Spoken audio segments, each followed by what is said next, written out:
Hi everyone, welcome to the code AIML linear algebra के series में आज हम लोग देखने वाले हैं introduction to vector space, subspace, basis and span. तो अगर आप इस लेक्चर को अच्छे से देखते हो तो ये जो चार टॉपिक है इसमें आपको कोई भी डाउट, कोई भी कंफ्यूजन नहीं होने वाला है। तो चलिए हम लोग देखते हैं हमारा first topic, what is vector space. तो वेक्टर स्पेस क्या होता है? तो वेक्टर स्पेस जो होता है, it is a set of vectors such that their linear combination will give a vector from the same set, है ना। ये जो वेक्टर स्पेस का कॉन्सेप्ट है, it is defined on a set of vectors.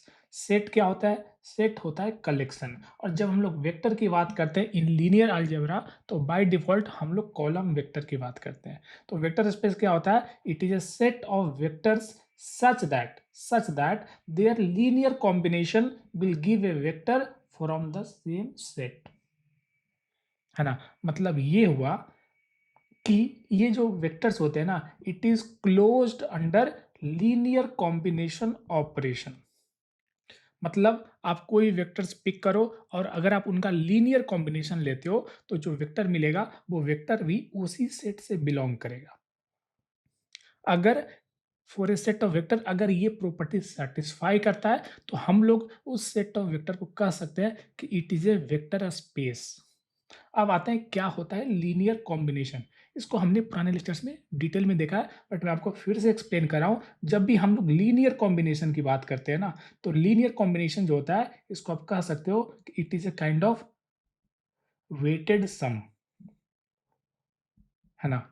इसमें क्या होता है, हम लोग किसी वेक्टर को किसी स्केलर से मल्टीप्लाई करते हैं, है ना। तो इसमें दो ऑपरेशन होता है, एक होता है स्केलर मल्टीप्लिकेशन एंड दूसरा होता है वेक्टर एडिशन।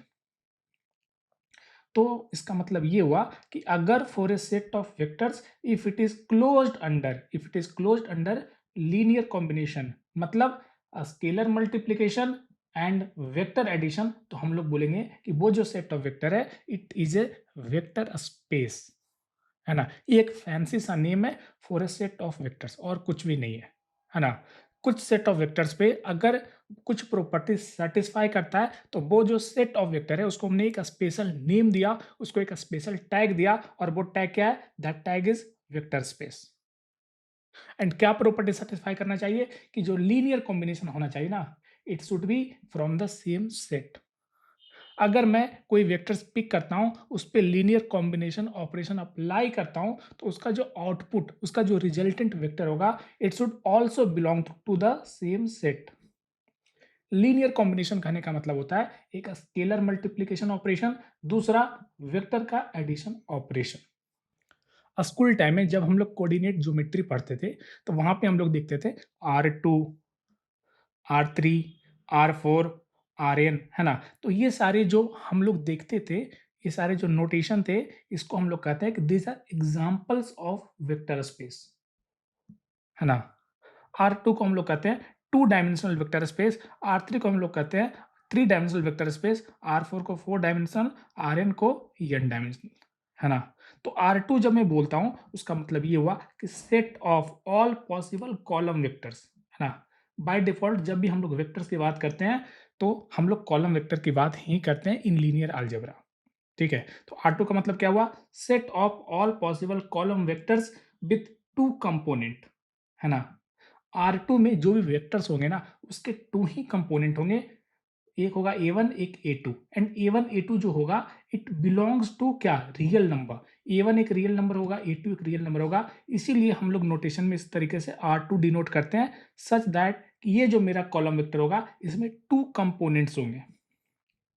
उसी तरीके से जो मेरा R3 वेक्टर स्पेस होगा, उसमें जो मेरे पास कॉलम वेक्टर्स होंगे, हर एक वेक्टर के थ्री कंपोनेंट्स होंगे, A1, A2 एंड A3, जहां पे A1, A2 और A3 कोई भी रियल वैल्यू नंबर हो सकता है। उसी तरीके से जब हम लोग इसको जनरलाइज करते हैं फॉर n डायमेंशनल, तो जब हम लोग Rn की बात करते हैं, मतलब n डायमेंशनल वेक्टर स्पेस, इसका मतलब हुआ कि set of all column vectors, है ना, जिसमें हर एक वेक्टर के n कंपोनेंट्स होते हैं, A1, A2, A3 and so on till An। तो ये सारे जो है एग्जाम्पल है ना, ये सारे जो एग्जाम्पल है, ये सारे एग्जाम्पल वेक्टर स्पेस के। अगर आप R2 का एग्जाम्पल लेते हो, तो R2 के एग्जाम्पल में अगर आप कोई भी वेक्टर लेते हो और उस पे जब आप लीनियर कॉम्बिनेशन अप्लाई करते हो, तो it will also belong to R2। ऐसा नहीं होगा कि आप दो वेक्टर लेते हो, है ना, आपने दो वेक्टर लिया लाइक A1 A2, दूसरा वेक्टर आपने लिया A3 A4, और जब आप उसका लीनियर कॉम्बिनेशन लेते हो ना, A times this vector plus B times this vector, it will belong to R3। ऐसा नहीं होगा, it will always belong to R2, है ना, it will always belong to R2। तो हम लोग बोलेंगे कि ये सारे जो वेक्टर होते हैं ना, it is a example of vector space. आप R2 में ऐसा कोई भी वेक्टर नहीं फाइंड कर सकते हो such that their linear combination does not belongs to R2। उसी तरीके से आप R4 में ऐसा कोई सेट ऑफ वेक्टर्स फाइंड नहीं कर सकते हो such that their linear combination does not belongs to R4, है ना। तो R2 जब हम लोग बात करते हैं ना, R2 का मतलब हुआ टू डायमेंशनल स्पेस, जहां पे हमारे पास टू एक्सिस होते हैं, X axis and Y axis. और जब मैं R2 की बात करता हूं, R2 का, तो मैं ये कंप्लीट प्लेन का बात करता हूं, ये कंप्लीट प्लेन का बात करता हूं। और प्लेन क्या होता है, प्लेन में बहुत सारे पॉइंट होते हैं और हर एक पॉइंट को हम लोग एज ए वेक्टर ट्रीट कर सकते हैं, राइट। क्या होता है वेक्टर, होता क्या है, वेक्टर क्या होता है, हम लोग कोई भी रैंडमली एक पॉइंट लेते हैं, उसको ओरिजिन से इस तरीके से हम लोग मिलाते हैं और उसको हम लोग कहते हैं कि इट इज ए वेक्टर, है ना। तो हर एक वेक्टर किसी न किसी पॉइंट को रिप्रेजेंट करता है। और जब हम लोग R2 की बात करते हैं, तो ये जो मेरा 2D एक्सिस है ना, इसको हम लोग कह सकते हैं इट इज ए प्लेन, इसको हम लोग प्लेन कहते हैं। मतलब R2 का मतलब हुआ set of all possible vector जो कि R2 में एग्जिस्ट कर सकते हैं, जो कि R2 प्लेन में एग्जिस्ट कर सकते हैं। उसी तरीके से जब हम लोग R3 की बात करते हैं, तो वहां पे हम लोग 3 एक्सिस कंसिडर करते हैं, X axis, Y axis and Z axis, है ना। और जब हम लोग बात करते हैं R3 का, तो वहां पे हम लोग all possible R3 vector space की जो हम बात करते हैं, तो वहां पे हम लोग ऑल पॉसिबल वेक्टर कंसीडर करते हैं जो कि X Y and Z axis contain करता है, जहां पे 3 कंपोनेंट्स होते हैं, ए बी एंड सी, जहां पे ए एक्स का कंपोनेंट, बी वाई का कंपोनेंट एंड सी जेड का कंपोनेंट, है ना। एंड वेक्टर स्पेस में एक एसेंशियल प्रॉपर्टी ये होना चाहिए कि it should always contain zero vector. अगर जीरो वेक्टर कंटेन नहीं करता है, अगर कोई ऐसा सेट जो कि जीरो वेक्टर कंटेन नहीं करता है, it will never be A vector space. Vector space होने के लिए एक सबसे इंपॉर्टेंट प्रॉपर्टी ये है कि it should contain zero vector. नहीं तो अगर जीरो वेक्टर कंटेन नहीं करेगा ना, तो ये प्रॉपर्टी सेटिस्फाई नहीं करेगा। क्यों? क्योंकि अगर मेरे पास कोई वेक्टर है R2 में ए बी, अगर मैं उसको जीरो स्केलर से मल्टीप्लाई करता हूं, तो क्या आउटपुट मेरे को मिलेगा, वो जीरो वेक्टर मिलेगा। And zero vector is not A part of जो कि वेक्टर स्पेस हमने डिफाइन किया, है ना। अगर वो जीरो उस वेक्टर स्पेस का पार्ट नहीं होगा, तो हम लोग बोलेंगे कि ये जो मेरे को सेट ऑफ वेक्टर है, it is not closed under scalar multiplication, so it is not a vector space. अब आते हैं next point, all vectors belong to one of the space R N where N equal to number of components in V. आप कोई भी एक vector pick करोगे, it will always be a part of the vector space R N, है ना। अगर मैं एक वेक्टर पिक करता हूं randomly a b and c, तो ये जो वेक्टर होगा ना, it will belongs to R3, it belongs to R N where N equal to 3। अगर मैं दूसरा एक वेक्टर लेता हूं a b c and d, तो it is also a vector which belongs to R4। तो उसी तरीके से हर एक वेक्टर आर एन का क्या होगा, इट ये बिलोंग करेगा, it belongs to R N vector space. तो हमने देखा वेक्टर स्पेस क्या होता है। अब हम लोग देखते हैं सब स्पेस वेक्टर स्पेस क्या होता है ना। जिस तरीके से अगर मेरे पास कोई एक सेट है, अगर मेरे पास कोई एक सेट है, तो उस सेट का क्या हो सकता है, एक सबसेट हो सकता है ना। जैसे कि अगर मेरे पास एक सेट है जिसमें मेरे पास वैल्यूज 1 2 3 4 है, मेरे पास एक दूसरा सेट है 1 2 एंड 3, तो हम लोग कह सकते हैं कि ये वाला जो सेट है ना, it is a subset of this original set. तो उसी तरीके से जब हम लोग वेक्टर स्पेस की बात करते हैं, तो वेक्टर स्पेस क्या होता है? It is also a set of vectors.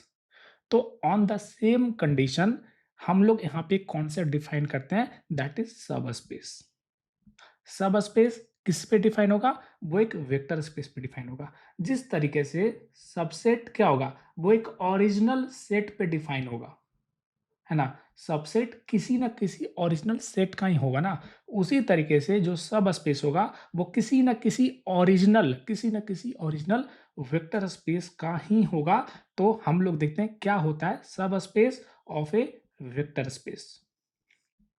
तो सब space of A vector space it is a non empty subset, non empty subset such that it satisfy the requirement of vector space, है ना? हमने देखा कि वेक्टर स्पेस एक set होता है। तो अगर हम लोग इसका एक नॉन एम्प्टी सबसेट लेते हैं, नॉन एम्प्टी सबसेट लेते हैं, और अगर वो नॉन एम्प्टी सबसेट भी अगर एक वेक्टर स्पेस है, अगर वो वेक्टर स्पेस की प्रॉपर्टी को सेटिस्फाई करता है, तो वो जो सबसेट होगा ना उसको हम लोग कहेंगे सब space of original original vector space, right? And vector space होने के लिए क्या कंडीशन होना चाहिए? कंडीशन होना चाहिए कि लीनियर कॉम्बिनेशन जो होगा ना, linear combination of vectors of that subset it belongs to the same subset, है ना? क्योंकि अगर हम लोग चेक करेंगे, अगर मुझे सब स्पेस चेक करना है तो उसके लिए दो कंडीशन होना चाहिए। पहला कि वो एक सबसेट होना चाहिए, राइट? वो एक सबसेट होना चाहिए of the original vector space, and ये जो सबसेट होगा ना it should be closed under linear combination. Linear combination मतलब क्या? स्केलर मल्टीप्लिकेशन, दूसरा एडिशन, है ना? लीनियर कॉम्बिनेशन का मतलब होता क्या है? वेटेड सम होता है, वेटेड सम होता है। तो अगर इस ऑपरेशन पे वो क्लोज्ड है, मतलब अगर मैं इस सबसेट से कोई एक वेक्टर पिक करता हूँ, उसको किसी स्केलर से मल्टीप्लाई करता हूँ, it also belongs to the same original subset, तो मैं बोलूंगा कि it is closed under scalar multiplication. उसी तरीके से अगर दो वेक्टर का addition if it belongs to the same subset, तो मैं बोलूंगा it is closed under addition operation. इसका मतलब ये हुआ कि effectively it is closed under linear combination operation. तो मैं बोलूंगा कि ये जो मेरा सबसेट है ना of the original vector space, ये जो मेरा सबसेट है, ये सबसेट क्या है मेरा? इट इज ए सब space of the original vector space.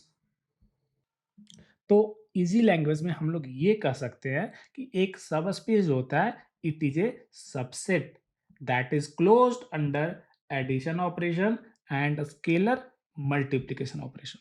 And अगर मैं ये दोनों को क्लब करके एक सिंगल नेम देना चाहता हूं, तो मैं बोलूंगा, क्या बोलूंगा मैं? I will tell that it will be closed under linear combination operation. Linear combination क्या होता है? वो वेटेड सम होता है।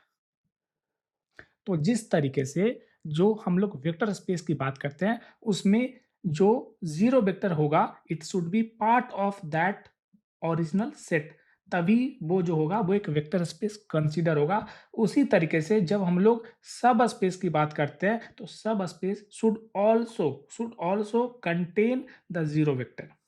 अगर वो ज़ीरो वेक्टर कंटेन नहीं करेगा, तो वो सबसेट तो होगा, लेकिन वो वेक्टर स्पेस नहीं होगा। क्यों? क्योंकि वेक्टर स्पेस होने के लिए it should be closed under scalar multiplication. और अगर मेरे पास कोई एक वेक्टर ए बी है, उसको अगर मैं जीरो से मल्टीप्लाई करता हूं, तो मेरे को एक जीरो वेक्टर मिलता है, and this zero vector should be part of the original subset. और अगर वो पार्ट नहीं होगा, तो it will not be A vector space, और अगर वो वेक्टर स्पेस नहीं होगा, तो वो सबसेट तो होगा, लेकिन वो सब स्पेस नहीं होगा। चलिए हम लोग कुछ सिंपल एग्जांपल देखते हैं ये सारे कॉन्सेप्ट पे। तो फॉर R3 हम लोग ये मानते हैं कि R3 एक वेक्टर स्पेस है। इसमें मानना कुछ नहीं, ये होता है।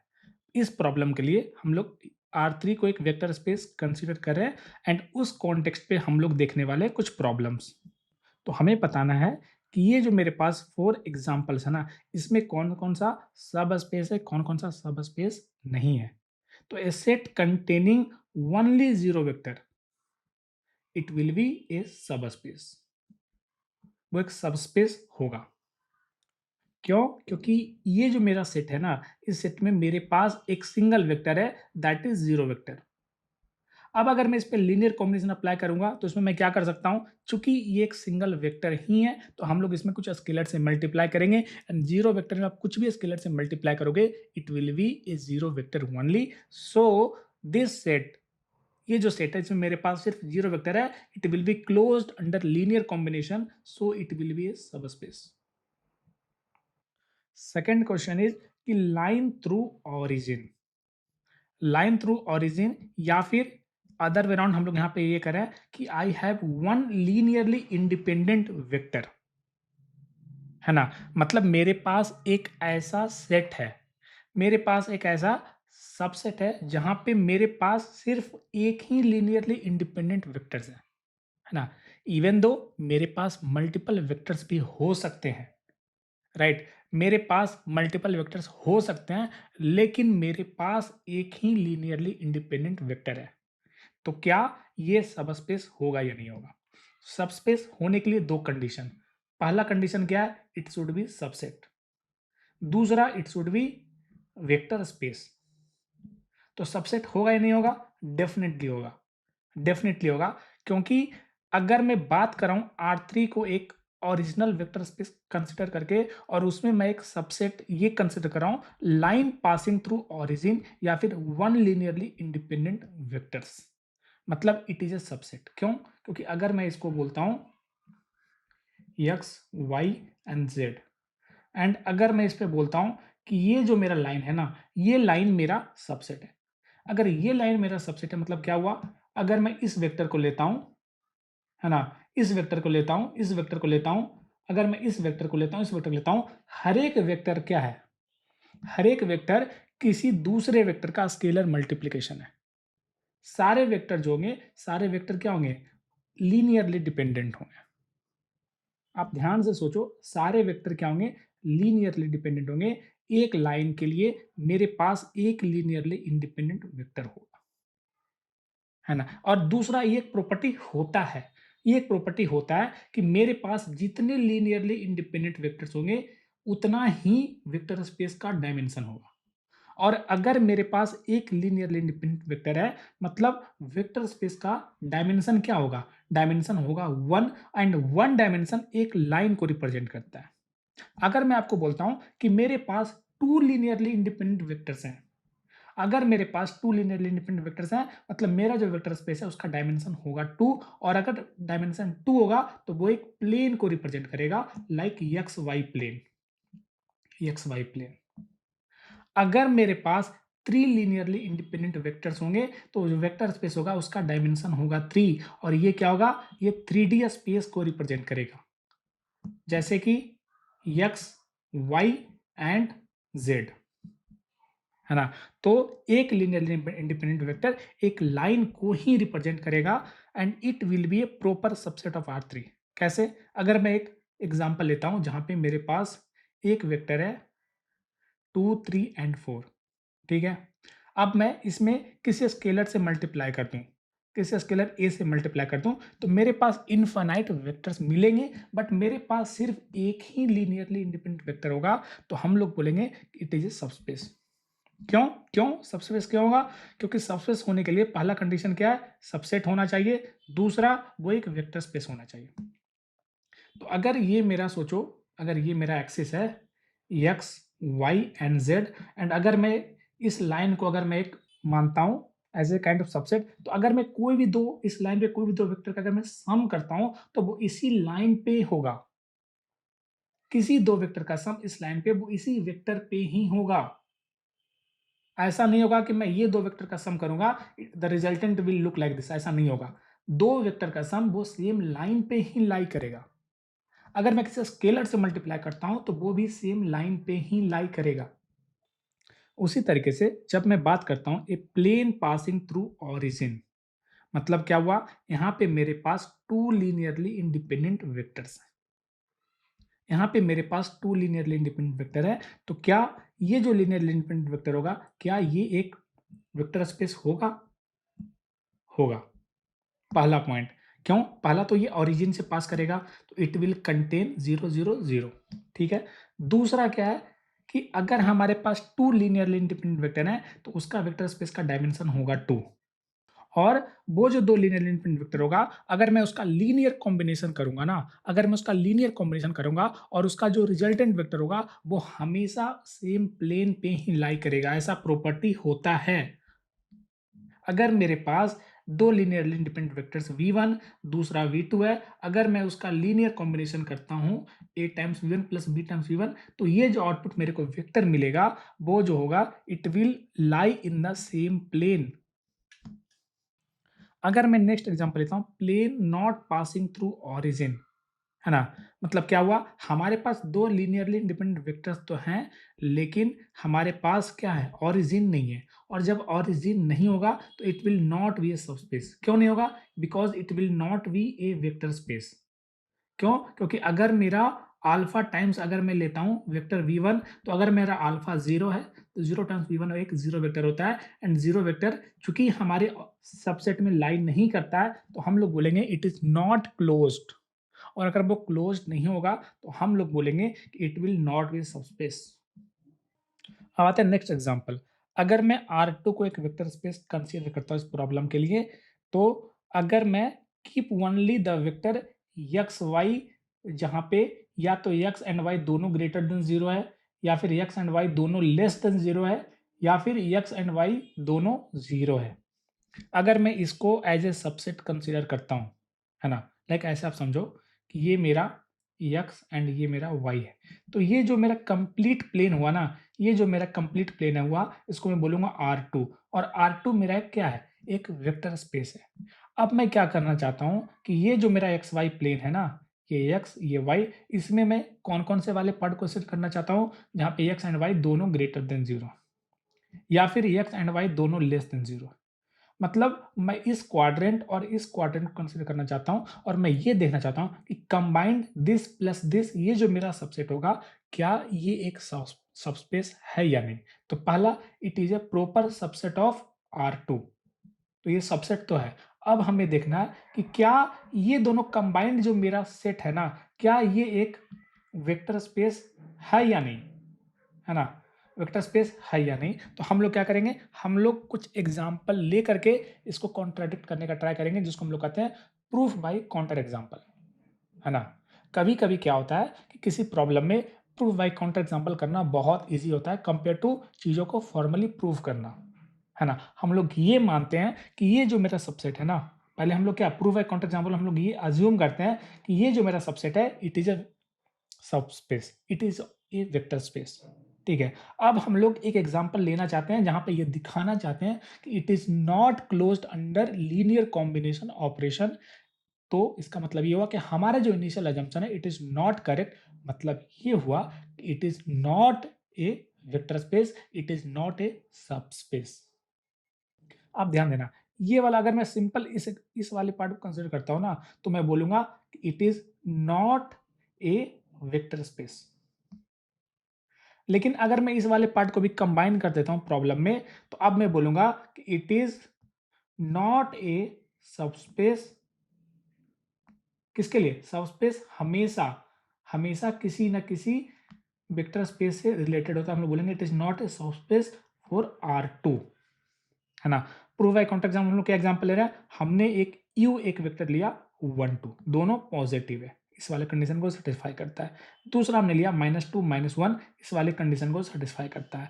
अब मैं क्या कर रहा हूं, मैं सिंपल एडिशन कर रहा हूं, मैं सिंपल एडिशन कर रहा हूं। और जब मैं एडिशन कर रहा हूं तो मेरे को जो वैल्यू मिल रहा है इट इज -1 एंड 1, जो कि ना तो इस कंडीशन को सेटिस्फाई करता है, ना तो इसको सेटिस्फाई करता है, ना तो इसको सेटिस्फाई करता है। मतलब ये जो मेरा वेक्टर है it will not belongs to this subset, this it will belong to R2, है ना, ये रॉन्ग है।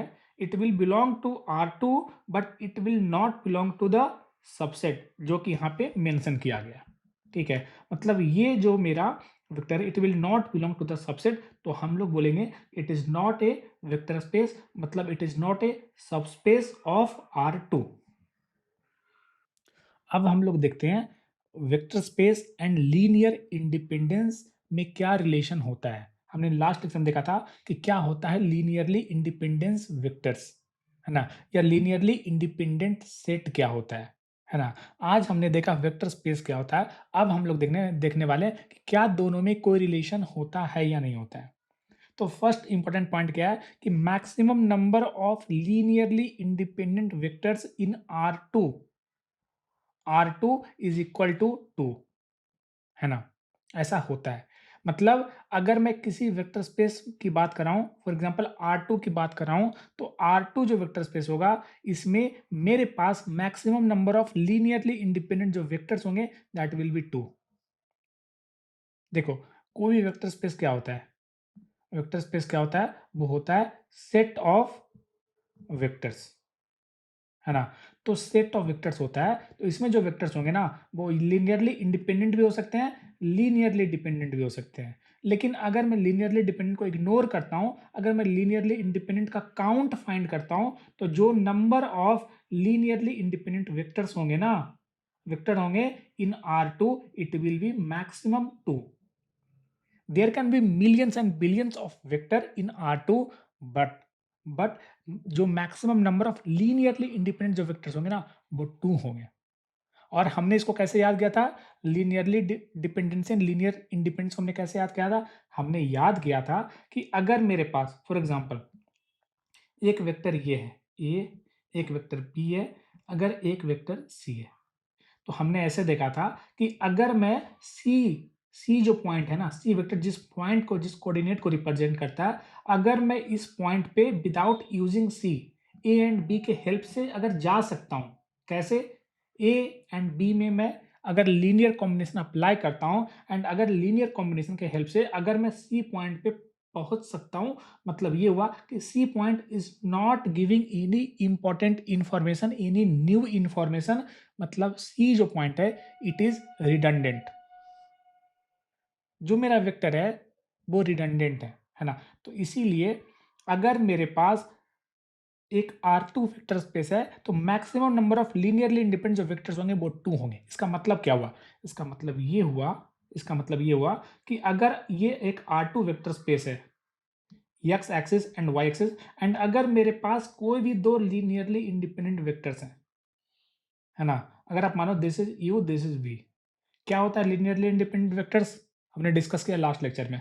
तो अगर मेरे पास दो linearly independent vectors u and v है, मतलब ये हुआ कि मैं ये जो मेरा R2 स्पेस है ना, मैं किसी भी पॉइंट पे जा सकता हूं just using linear combination of this two vector u and v, just by the help of two vectors u and v, मैं इस R2 जो स्पेस है, ये जो मेरा R2 स्पेस है, मैं इस पे किसी भी पॉइंट पे जा सकता हूं। इस कॉन्सेप्ट को हम लोग हायर डायमेंशन पे भी अप्लाई कर सकते हैं। अगर मेरे पास 3D स्पेस है, x axis, y axis and z axis, and अगर मेरे पास 3 लीनियरली इंडिपेंडेंट वेक्टर्स है ना, इंपॉर्टेंट पॉइंट, अगर मेरे पास 3 लीनियरली इंडिपेंडेंट वेक्टर्स हैं, तो मैं ये जो मेरा 3D स्पेस होगा ना, ये जो मैं इसको विजुअलाइज करना थोड़ा डिफिकल्ट है, ये जो मेरा 3D स्पेस होगा, 3D स्पेस को आप ऐसे अज्यूम कर सकते हो जस्ट लाइक क्यूबॉइड, है ना। आपका जो रूम है ना, आप जिसमें रहते हो, आपका जो हाउस है, उसको आप एज ए क्यूबॉइड ट्रीट कर सकते हो, तो कह सकते हो कि this is a kind of 3D space. तो अगर आपके पास 3 लीनियरली इंडिपेंडेंट वेक्टर्स हैं, तो आप इस 3D स्पेस में किसी भी पॉइंट पे जा सकते हो just by the help of linear combination of this 3 linearly independent vectors u1, u2 and u3, है ना। तो इसीलिए ये बहुत इंपॉर्टेंट सेंस बनाता है, ये जो लाइन है ना, it makes a lot of sense. मतलब ये हुआ कि अगर मैं R2 की बात कर रहा हूं, अगर मैं R2 की बात कर रहा हूं, तो मेरे पास R2 जो एक सेट होगा, देखो वेक्टर स्पेस होता क्या है, vector space and of the day एक सेट होता है, सेट में हमारे पास मल्टीपल वेक्टर्स होते हैं। तो जो R2 वेक्टर स्पेस होगा ना, उसमें मेरे पास इनफाइनाइट नंबर ऑफ वेक्टर्स होंगे, इनफाइनाइट नंबर ऑफ वेक्टर्स होंगे, लेकिन मेरे पास सिर्फ 2 लीनियरली इंडिपेंडेंट वेक्टर्स होंगे। और अगर मेरे पास 2 लीनियरली इंडिपेंडेंट वेक्टर्स हैं, तो मैं ये 2 लीनियर इंडिपेंडेंट वेक्टर के लीनियर कॉम्बिनेशन से I can reach any coordinate, reach any coordinate of 2D space, है ना।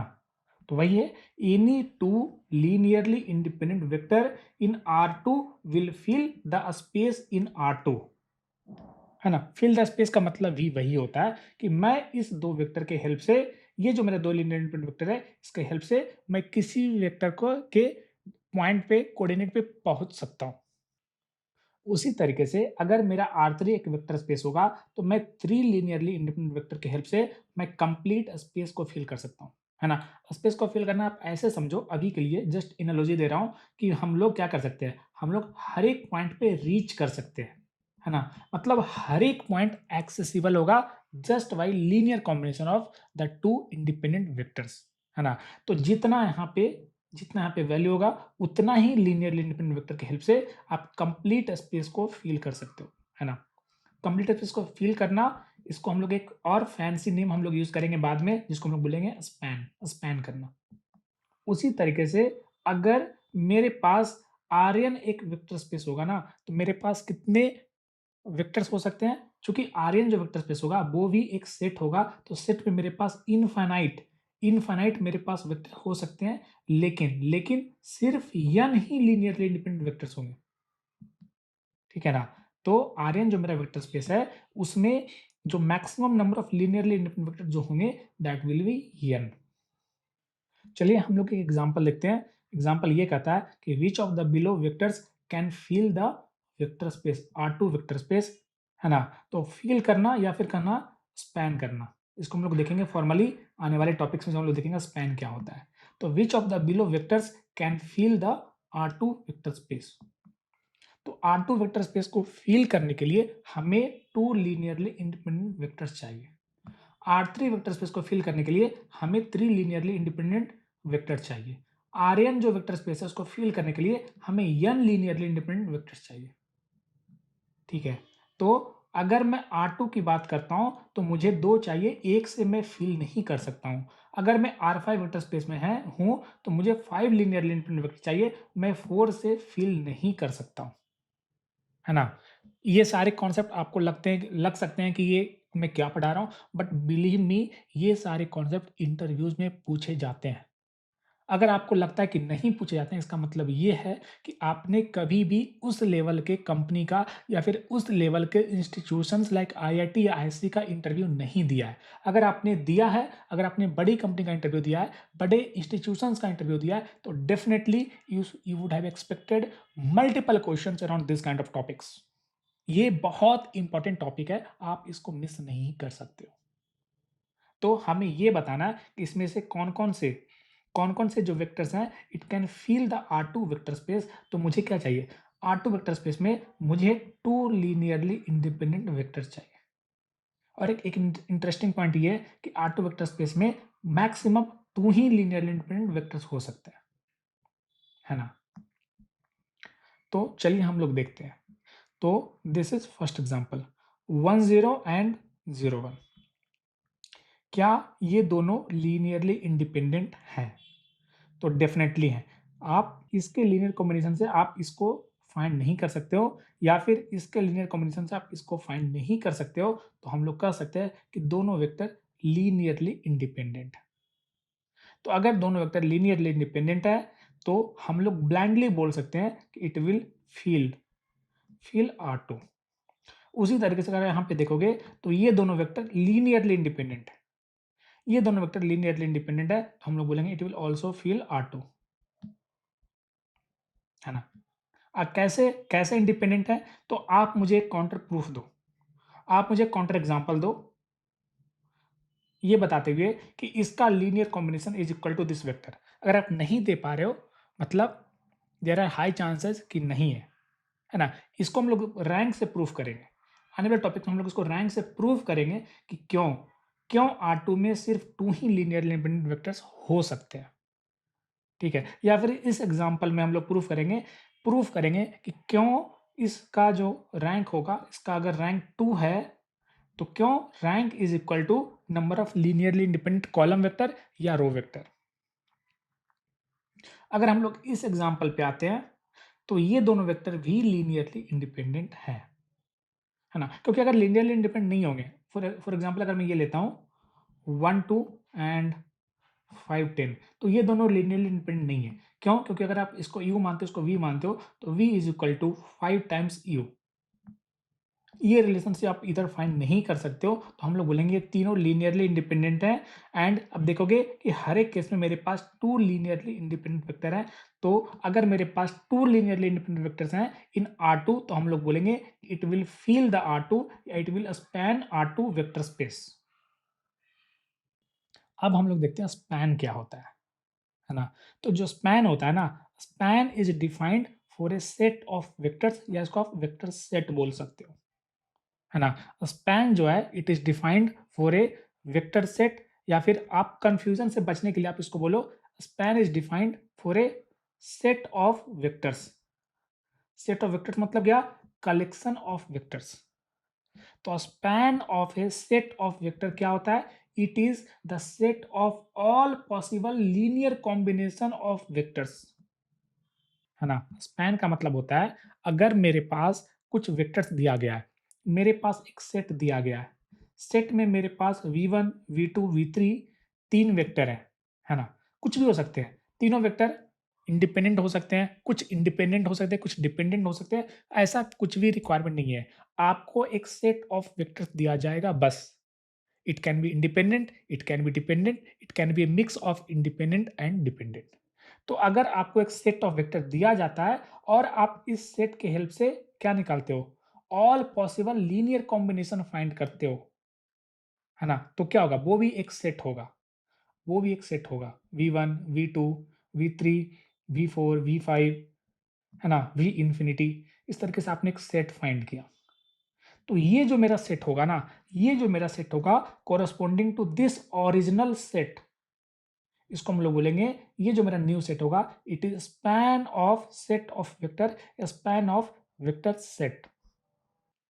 चलिए मैथमेटिकली देखते हैं कि अगर मेरे पास ये k वेक्टर्स है और हर एक वेक्टर जो है वो n डायमेंशनल है। इसका कहने का मतलब क्या हुआ कि मेरे पास टोटल k वेक्टर्स हैं और हर एक जो वेक्टर है ना, लाइक फॉर एग्जांपल v1 है, it is like this, it is like a1 a2 a3 an, इस तरीके से n डायमेंशनल मेरे पास टोटल k वेक्टर्स है। तो इसको हम लोग क्या बोलेंगे? इसको हम लोग बोलेंगे सेट ऑफ वेक्टर्स। अब मुझे क्या करना है? मुझे इसका स्पैन फाइंड करना है। स्पैन में हम लोग क्या करते हैं? स्पैन में हम लोग ऑल पॉसिबल लीनियर कॉम्बिनेशन करते हैं। क्या होता है linear combination? Linear combination kind of weighted sum होता है, जहाँ पे ये सारे जो कोएफिशिएंट है ना वेक्टर के साथ जो अटैच्ड है, इसको हम लोग कहते हैं स्केलर। और ये स्केलर कोई भी रियल नंबर हो सकता है। तो set of all possible vectors जो कि मुझे मिलेगा as a output of linear combination of the vectors of the original set, उसको हम लोग बोलेंगे स्पैन। ठीक है? अब हम लोग स्पैन को इससे रिलेट करेंगे। यहाँ पे हमने जो देखा कि अगर मेरे पास टू लीनियरली इंडिपेंडेंट वेक्टर्स हैं, है ना? टू लीनियर इंडिपेंडेंट वेक्टर्स हैं और अगर मैं उसका स्पैन फाइंड करूंगा ना तो इट विल बी R2। अगर मेरे पास थ्री लीनियरली इंडिपेंडेंट वेक्टर्स हैं, अगर मैं उसका स्पैन फाइंड करूंगा तो इट विल बी R3। अगर मेरे पास थ्री लीनियरली इंडिपेंडेंट वेक्टर्स हैं plus infinite linearly dependent vectors हैं तो इसका जो स्पैन होगा it will also belongs to R3। ये इंपॉर्टेंट चीज है, ठीक है? इसको आप ध्यान रखना। तो चलिए हम लोग यहाँ पे देखते हैं स्पैन फाइंड करते हैं ये सारे प्रॉब्लम्स का। तो मेरे पास फर्स्ट क्वेश्चन में क्या है? मेरे पास 1 टू एक वेक्टर है। ये जो सेट है मेरे पास सिर्फ एक वेक्टर है, तो अगर मेरे पास एक वेक्टर है तो बाय डिफ़ॉल्ट वो लीनियरली इंडिपेंडेंट होगा, है ना? एक वेक्टर हमेशा लीनियरली इंडिपेंडेंट होता है। अब मुझे क्या करना है? मुझे इसका लीनियर कॉम्बिनेशन फाइंड करना है। लीनियर कॉम्बिनेशन क्या होगा? अगर मैं इसको u मानता हूँ तो अल्फा u, जहाँ पे अल्फा क्या हो सकता है? अल्फा कोई भी रियल नंबर हो सकता है ना? अल्फा कोई भी रियल नंबर हो सकता है। तो इसका जो अगर मैं ऑल पॉसिबल अल्फा के लिए अगर मैं वेक्टर फाइंड करूँगा ना, तो फाइनली वो जो होगा वो एक लाइन को रिप्रेजेंट करेगा। इस वाले एग्जांपल पे आते हैं, तो हमारे पास टोटल 2 वेक्टर्स हैं। हमारे पास टोटल 2 वेक्टर्स हैं, लेकिन इंपॉर्टेंट पॉइंट ये है कि अगर मैं इसको u मानता हूँ, इसको v मानता हूँ, तो जो मेरा ये v वेक्टर है, it is two times u vector, मतलब जो v वेक्टर है it is linearly dependent on this u vector. मतलब यहाँ पे मेरे पास number of linearly independent vector कितने हैं, मेरे पास 1 वेक्टर है। एंड अगर मेरे पास लीनियरली इंडिपेंडेंट वेक्टर 1 है तो उससे हम लोग 1D स्पेस में सिर्फ एक लाइन फाइंड कर सकते हैं। तो इसका जो स्पैन होगा वो एक लाइन को रिप्रेजेंट करेगा। उसी तरीके से अगर ये दो मेरे पास वेक्टर्स हैं तो अब देखोगे कि ये दो वेक्टर्स क्या है, लीनियरली इंडिपेंडेंट है ना। ये दो वेक्टर्स लीनियरली इंडिपेंडेंट है। You can't make a relation between U and V. जिस तरीके से हमने यहाँ पे रिलेशन फाइंड किया था ना, हमने इसको यू माना इसको वी माना, हमने बोला V equal to 2 times U, लेकिन यहाँ पे हम लोग फाइंड नहीं कर सकते हैं क्योंकि ये दो वेक्टर्स लीनियरली इंडिपेंडेंट है। तो यहाँ पे मेरे पास 2 लीनियरली इंडिपेंडेंट वेक्टर्स हैं और इसका जो स्पैन होगा ना इट बिलोंग्स टू R2। और R2 क्या होता है, R2 एक प्लेन को रिप्रेजेंट करता है, एक 2D प्लेन को रिप्रेजेंट करता है। ठीक है, अब आते हैं नेक्स्ट प्रॉब्लम में। यहाँ पे देखोगे, यहाँ पे मेरे पास अगर मैं इसको बोलता हूँ u, इसको v, इसको w बोलता हूँ, तो अब ध्यान दोगे कि u एंड v आपस में लीनियरली इंडिपेंडेंट है। लेकिन जो w है, w is equal to 1 times u plus 1 times v। मतलब जो है, जो वेक्टर v है it is not linearly independent. मतलब w it is not conveying any new any extra information. मतलब ये वेक्टर रिडंडेंट है। मतलब यहाँ पे मेरे पास effective number of linearly independent जो वेक्टर्स है ना दैट इज 2। और इसका अगर हम लोग स्पैन फाइंड करेंगे तो फिर से ये एक प्लेन को रिप्रेजेंट करेगा। अब आते हैं एक इंटरेस्टिंग प्रॉपर्टी कि there can be maximum maximum n linearly independent vectors in Rn। अगर हम लोग n डायमेंशनल वेक्टर कंसीडर करते हैं, अब देखोगे ये 2 डायमेंशनल वेक्टर है, ये 2D वेक्टर है, ये 2D वेक्टर है, ये 3D वेक्टर है, ये 3D वेक्टर है। तो अगर हम लोग R3 से अगर हम लोग क्या करते हैं, एक एक करके सेलेक्ट वेक्टर 1 बाई 1 है ना। तो अगर हम लोग R3 से एक एक करके वेक्टर सेलेक्ट करते हैं तो एट मैक्स मेरे को कितने मिलेंगे, 3 लीनियरली इंडिपेंडेंट वेक्टर्स। उसी तरीके से अगर हम लोग R5 से वेक्टर्स पिक करेंगे 1 बाई 1 तो मेरे को एट मैक्स कितने मिलेंगे, 5 लीनियरली इंडिपेंडेंट वेक्टर्स। 5 से ज़्यादा नहीं हो सकते हैं। मतलब अगर हम लोग 5 डायमेंशनल वेक्टर सेलेक्ट करते हैं तो मेरे पास 5 से ज़्यादा लीनियरली इंडिपेंडेंट वेक्टर्स नहीं हो सकते हैं। आप ये एग्जांपल देखो, यहाँ पे देखोगे कि ये जो वेक्टर है ना, ये जो वेक्टर है इट बिलोंग्स टू R3। देखो आप कंफ्यूज कभी मत होना, ये जो वेक्टर है इट बिलोंग्स टू R3, ये जो वेक्टर है इट बिलोंग्स टू R3, ये जो वेक्टर है it belongs to R2। R2 मतलब क्या है, R2 जो मेरा वेक्टर स्पेस है उसका ये एक एलिमेंट है। ठीक है, तो ये दोनों वेक्टर R3 से बिलोंग करता है, R3 से बिलोंग करता है। लेकिन यहाँ पे देखोगे दोनों क्या है, दोनों लीनियरली इंडिपेंडेंट है, दोनों वेक्टर लीनियरली इंडिपेंडेंट है। तो आप ये सोच सकते हो कि चूंकि ये दोनों वेक्टर R3 में बिलोंग करता है तो ये दो वेक्टर के हेल्प से जो हम लोग स्पैन फाइंड करेंगे ना, span of u and v it will also belong to R3। लेकिन ऐसा नहीं है, ऐसा नहीं है, चूंकि हमारे पास at the end of the day number of linearly independent vectors 2 है तो ये एक प्लेन को ही रिप्रेजेंट करेगा। इंपॉर्टेंट पॉइंट है ना। आप देखोगे यहाँ पे ये वेक्टर R2 से बिलोंग करता है, ये R2 से बिलोंग करता है और इसका लीनियर कॉम्बिनेशन एक प्लेन को रिप्रेजेंट करता है। यहाँ भी ये R3 से बिलोंग करता है, ये R3 से बिलोंग करता है और इसका लीनियर कॉम्बिनेशन एक 3D स्पेस को नहीं एक प्लेन को ही रिप्रेजेंट करता है। तो इंपॉर्टेंट पॉइंट ये नहीं है कि ये वेक्टर का डायमेंशन क्या है, इंपॉर्टेंट पॉइंट ये है कि मेरे पास number of linearly independent vectors कितने हैं। अब आते हैं हमारा नेक्स्ट प्रॉब्लम। यहाँ पे देखोगे कि मुझे बताना है कि अगर इसको u मानते हो, इसको v मानते हो, इसको w मानते हो तो मुझे बताना है span of u v and w क्या होगा।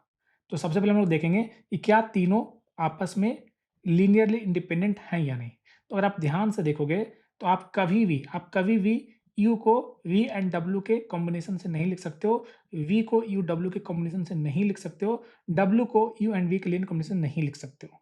And plus one more important point कि ये एक बहुत ही स्टैंडर्ड वेक्टर है, ये एक बहुत ही स्टैंडर्ड सेट ऑफ वेक्टर्स है, इसको हम लोग देखेंगे आने वाले टॉपिक में। इसको हम लोग कहते हैं स्टैंडर्ड बेसिस, ठीक है, इसको हम लोग देखेंगे। तो ये 3 vector u, v and w linearly independent है। एंड मेरे पास कितने number of linearly independent vectors हैं? मेरे पास 3 लीनियरली इंडिपेंडेंट वेक्टर्स हैं। तो इसका जो स्पैन होगा it belongs to 3D space. वो एक 3D स्पेस को रिप्रेजेंट करेगा, वो एक R3 को रिप्रेजेंट करेगा। अब आते हैं इस वाले प्रॉब्लम में। तो अगर हम लोग इसको u मानते हो, इसको v मानते हो, इसको w मानते हो, तो सबसे पहले हमें देखना है कि कितने लीनियरली इंडिपेंडेंट वेक्टर्स हैं। तो हम लोग w को लिख सकते हैं 2 times u plus 3 times v। आप इसको चेक कर सकते हो, है ना। तो हम लोग इसको इस तरीके से लिख सकते हैं, मतलब वेक्टर w क्या है, वो लीनियरली डिपेंडेंट है। मतलब w कुछ भी एक्स्ट्रा इंफॉर्मेशन कन्वे नहीं कर रहा है। मतलब मेरे पास इफेक्टिवली 2 लीनियरली इंडिपेंडेंट वेक्टर्स हैं। और अगर मेरे पास 2 लीनियरली इंडिपेंडेंट वेक्टर्स हैं, तो इसका जो स्पैन होगा वो क्या होगा, वो R2 में बिलोंग करेगा, वो एक प्लेन को रिप्रेजेंट करेगा। अब हम लोग चलते हैं नेक्स्ट प्रॉब्लम में कि मुझे क्या करना है, मुझे एक्सप्रेस करना है द स्पैन ऑफ ये सारे सेट ऑफ वेक्टर्स, है ना। तो मेरे पास यहाँ पे क्या है, मेरे पास ये वेक्टर v1 हमने माना, इसको v2 माना। तो हम लोग लीनियर कॉम्बिनेशन में क्या करते हैं, हम लोग लीनियर कॉम्बिनेशन में a times u a times v1 plus b times v2 हम लोग इस तरीके से रिप्रेजेंट करते हैं, है ना। और जब हम लोग स्पैन की बात करते हैं, तो हम लोग all possible linear combination find करते हैं।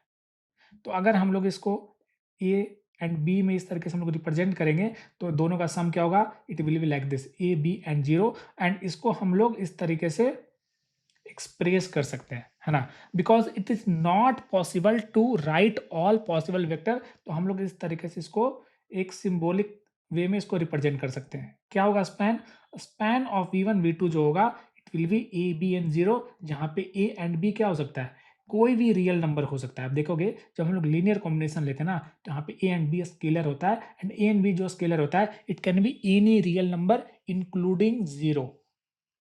अब आते हैं इस वाले प्रॉब्लम में, मुझे इसका स्पैन रिप्रेजेंट करना है, ठीक है। तो देखो, कभी भी अगर मुझे स्पैन लिखना है, तो I can't right in detailed form, है ना। तो हम लोग इस तरीके से इसको सिंबॉलिक वे में रिप्रेजेंट करते हैं। तो लीनियर कॉम्बिनेशन क्या होगा, लीनियर कॉम्बिनेशन जो होगा ना, वो होगा a times v1 plus b times v2, है ना। तो इसको हम लोग कैसे रिप्रेजेंट कर सकते हैं, ये हो जाएगा 0 b एंड a।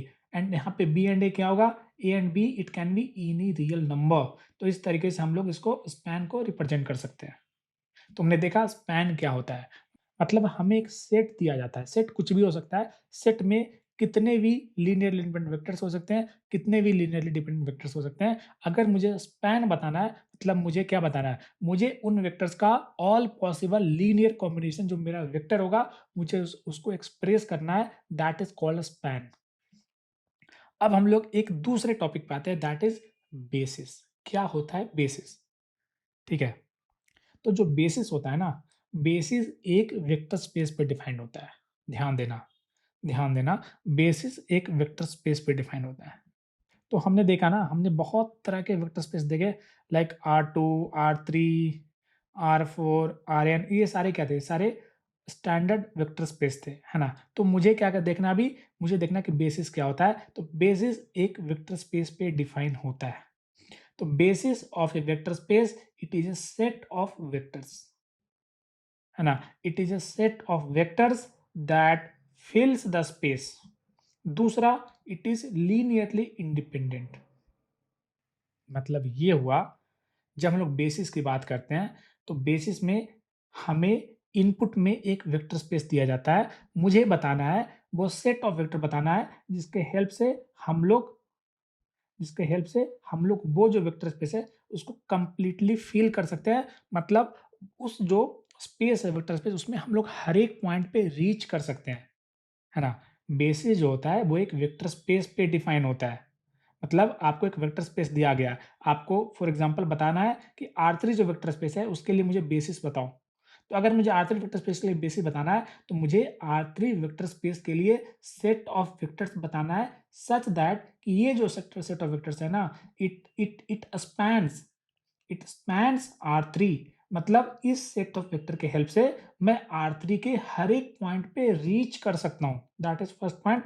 दूसरा, ये जो सेट ऑफ वेक्टर्स होंगे it should be linearly independent, ठीक है, क्योंकि अगर ये कंडीशन नहीं होगा, अगर लीनियर कंडीशन नहीं होगा तो there can be infinite number of vectors. ये कंडीशन लिमिट करता है कि आप मुझे इंपॉर्टेंट इंफॉर्मेशन ही कन्वे करो, आप मुझे रिडंडेंट इंफॉर्मेशन कन्वे मत करो।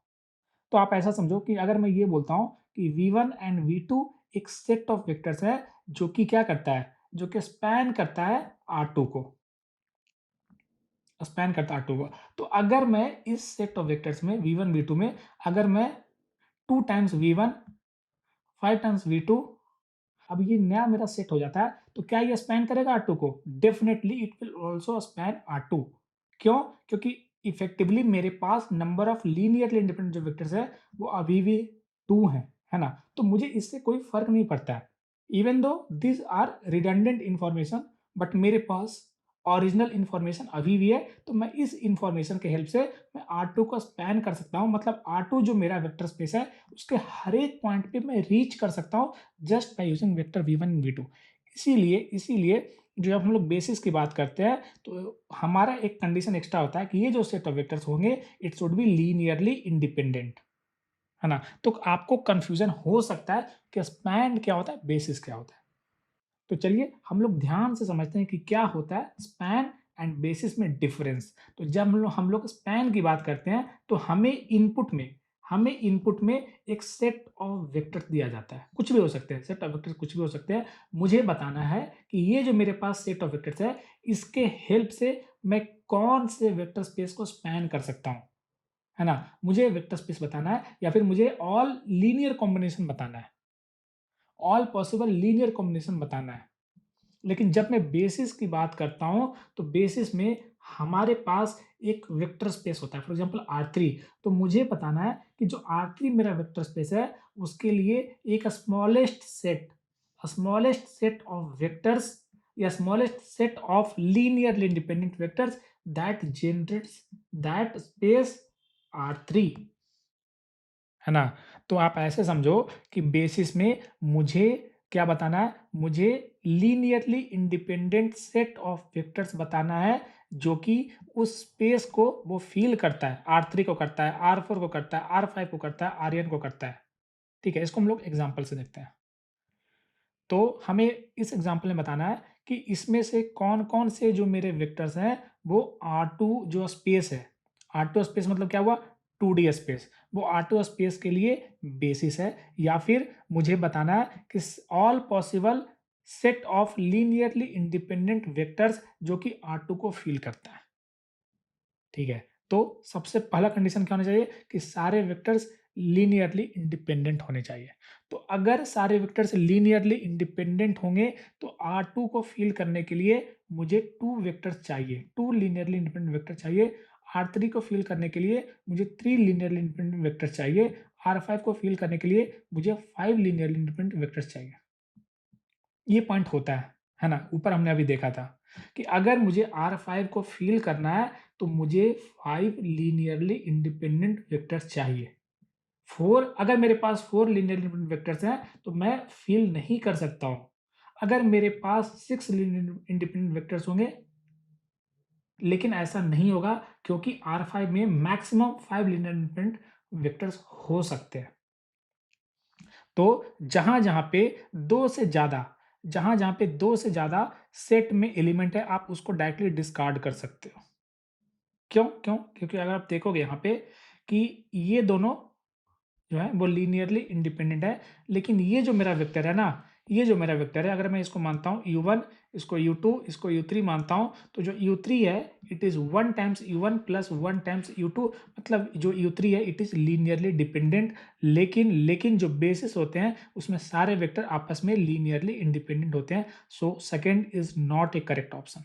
अब आते हैं हम लोग फोर्थ ऑप्शन पे।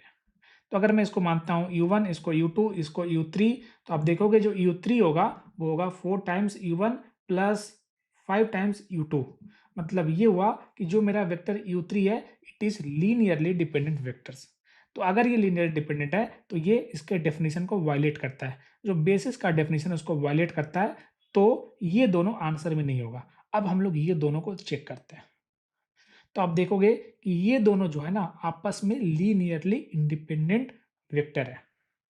ये दोनों आपस में लीनियरली इंडिपेंडेंट वेक्टर है, तो हम लोग ये कह सकते हैं कि ये दोनों आपस में लीनियरली इंडिपेंडेंट वेक्टर्स हैं, तो इट कैन फिल R2। ये दोनों आपस में लीनियरली इंडिपेंडेंट है, so it can fill R2। और अगर ये दोनों R2 को फिल कर सकता है और आपस में ये दोनों लीनियरली इंडिपेंडेंट है, तो हम लोग बोलेंगे it is A basis, it is A basis of R2। तो एक इंटरेस्टिंग प्रॉपर्टी ये होता है कि अगर मैं आपको बोलता हूँ डायमेंशन ऑफ वेक्टर स्पेस, मतलब ये हुआ कि number of vectors in the basis. ठीक है, आप देखोगे यहाँ पे जो R2 है उसका डायमेंशन क्या होगा, उसका डायमेंशन होगा 2, और यहाँ पे ये सारे जो मेरे बेसिस हैं इसका भी डायमेंशन होगा 2। मतलब ये प्रॉपर्टी होल्ड करता है कि जो वेक्टर स्पेस है उसका जो डायमेंशन होगा it will be same as number of vectors in the basis. Basis में कितने वेक्टर्स एग्जिस्ट करते हैं। अब हम लोग देखते हैं कि इसमें से कौन सा R3 का बेसिस है ना? तो R3 का जब हम लोग बात करते हैं तो हमें क्या चाहिए? हमें 3 लीनियरली इंडिपेंडेंट वेक्टर्स चाहिए। 2 से हम लोग R3 को फिल नहीं कर सकते हैं एंड 4 लीनियरली इंडिपेंडेंट वेक्टर्स हो ही नहीं सकते हैं। तो आप देखोगे ये ऑप्शन ऐसे ही डिस्कार्ड हो जाएगा। जब हम लोग 1 एंड 2 की बात करते हैं, तो यहाँ पे देखोगे कि अगर इसमें इसको मानता हूँ V1, इसको V2, इसको V3 मानता हूँ, तो V3 is equal to V1 plus V2, मतलब V3 जो है लीनियरली इंडिपेंडेंट नहीं है, V3 लीनियरली डिपेंडेंट है। सो इफेक्टिवली इस सेट में मेरे पास 2 लीनियरली इंडिपेंडेंट वेक्टर्स है एंड 2 लीनियरली इंडिपेंडेंट वेक्टर से हम लोग R3 को फिल नहीं कर सकते हैं। R3 को फिल नहीं कर सकते, R3 को स्पैन नहीं कर सकते हैं, मतलब this is not correct option. अब हम लोग देखते हैं सेकंड वाले एग्जांपल में। तो आप देखोगे कि तीनों तीनों जो है U1, U2, U3 ये आपस में लीनियरली इंडिपेंडेंट है ना? तीनों आपस में लीनियरली इंडिपेंडेंट है, तो हम लोग कह सकते हैं कि यहाँ पे I have 3 linearly independent vectors. और अगर मेरे पास 3 इंडिपेंडेंट वेक्टर्स होंगे, तो ये जो 3 होंगे ना independent vectors, it can fill R3 को फिल कर सकते हैं। So this is the correct answer. अब हम लोग देखते हैं स्टैंडर्ड बेसिस क्या होता है। हमने बेसिस देखा कि जो बेसिस होता है it is A set of linearly independent vectors. क्या होता है बेसिस होता है it is a set of linearly independent vector that फिल्स the space. क्योंकि बेसिस एक वेक्टर स्पेस पे डिफाइंड होता है, तो किसी वेक्टर स्पेस का बेसिस जो होगा वो set of linearly independent vectors होगा जो कि उस वेक्टर स्पेस को फिल कर सकता है या फिर उस वेक्टर स्पेस के हर एक पॉइंट पे रीच कर सकता है। तो स्टैंडर्ड बेसिस भी एक बेसिस होता है जिसका इंटरेस्टिंग प्रॉपर्टी ये होता है कि उसके हर एक वेक्टर्स जो होते हैं ना, उसके हर एक वेक्टर का वन कंपोनेंट 1 होगा, बाकी सारे कंपोनेंट 0 होंगे। ठीक है, जैसे अगर मैं R2 का स्टैंडर्ड बेसिस का बात करूं तो दिस इज स्टैंडर्ड बेसिस। देखोगे एक 1 है, बाकी सारे 0 है और दोनों आपस में लीनियरली इंडिपेंडेंट है। यहाँ पे देखोगे, यहाँ पे अगर मैं R3 का स्टैंडर्ड बेसिस का बात करूं तो यहाँ पे देखोगे मेरे पास 3 लीनियरली इंडिपेंडेंट वेक्टर्स हैं जहाँ पे एक 1 है, बाकी सारे 0 हैं। ठीक है, क्या होता है स्टैंडर्ड बेसिस? तो आप ऐसे समझो, हर एक वेक्टर क्या होता है, वो यूनिट लेंथ को रिप्रेजेंट करता है। देखो, हर एक वेक्टर के पास क्या होगा, एक मैग्नीट्यूड होगा और एक डायरेक्शन होगा। तो जो स्टैंडर्ड बेसिस के हर एक वेक्टर होते हैं उसका मैग्नीट्यूड होता है 1 और उसका डायरेक्शन होता है अलोंग द एक्सिस। तो ये जो मेरा पहला वेक्टर है it is a unit vector along the x axis direction. ये जो वेक्टर है it is unit vector in the y axis direction. जब हम लोग R3 की बात करते हैं तो अब देखोगे 1 0 0 it is unit vector in x axis direction. ये जो 0 1 0 है it is unit vector in y axis direction and ये जो 0 0 1 है it is 1 unit distance in the z axis direction. ठीक है, और अगर आप कोई भी पॉइंट लेते हो 2D स्पेस में, फॉर एग्जांपल AV लोगे तो आप डायरेक्टली इसके टर्म्स में रिप्रेजेंट कर सकते हो बहुत इजीली, है ना? जब हम लोग स्कूल लाइफ में कोऑर्डिनेट ज्योमेट्री पढ़ते थे तो हम लोग किसी भी कोऑर्डिनेट को रिप्रेजेंट कर सकते थे in terms of i cap. I cap बताता था unit vector in the direction of x axis and j cap बताता था unit vector in the direction of y axis, है ना? एंड ये जो जे कैप है ये 0 1 है एंड ये जो आई कैप है इट इज 1 0, है ना। तो जस्ट एक फैंसी नेम है, standard basis, effectively meaning I cap and j cap है, जो कि हम लोग स्कूल टाइम में देखते थे। तो अगर मुझे ये वेक्टर, अगर मुझे इस पॉइंट पे आना है तो हम लोग डायरेक्टली ये दो के लीनियर कॉम्बिनेशन की हेल्प से हम लोग यहाँ पे रीच कर सकते हैं। कैसे कर सकते हैं? हम लोग ए टाइम्स, है ना, ए टाइम्स इस वेक्टर के डायरेक्शन में मूव करेंगे या फिर इस वेक्टर को ए टाइम्स इसको इंक्रीज कर देंगे और ये वाले को बी टाइम्स इंक्रीज कर देंगे और जब हम लोग इसका सम करेंगे ना तो मेरे को इफेक्टिवली ये वेक्टर मिलेगा। उसी तरीके से जब हम लोग इसकी बात करते हैं, R3 की बात करते हैं, तो हम लोग इस कोऑर्डिनेट ए बी सी को लिखते थे ए times I cap plus B times J cap plus C times के कैप, जहाँ पे आई कैप क्या होता था? Unit vector along x axis, जे कैप क्या होता था? Unit vector along Y axis and के कैप क्या होता था? Unit vector along Z axis, है ना। तो इस तरीके से हम लोग इसको रिप्रेजेंट करते थे। मतलब अगर मुझे इस कोऑर्डिनेट ए बी एंड सी पे रीच करना है, मतलब क्या हुआ, मुझे मुझे ये जो वेक्टर है, ये जो मेरा स्टैंडर्ड बेसिस का वेक्टर है, इसको मुझे ए टाइम्स इसको इंक्रीज करना है, इस वाले को बी टाइम्स इंक्रीज करना है, इस वाले को सी टाइम्स इंक्रीज करना है और जब हम लोग इसका सम करेंगे तो मैं इस पॉइंट पे रीच कर सकता हूँ। मतलब किसी भी पॉइंट को just by the help of standard basis हम लोग रीच कर सकते हैं। मतलब स्टैंडर्ड बेसिस भी बेसिस के सारे प्रॉपर्टी को होल्ड करता है। Just the only good part is that it has some beautiful property कि इसका मैग्नीट्यूड 1 होता है और it is unit vector along the direction of axis. 2D की बात करें तो x axis and Y axis, 3D की बात करें तो x Y and Z axis. अगर आपको इस लेक्चर में कहीं भी कोई डाउट है, you can ping us in the comment section and we will definitely try to answer your queries. See you in the next lecture. Till then, bye, happy learning.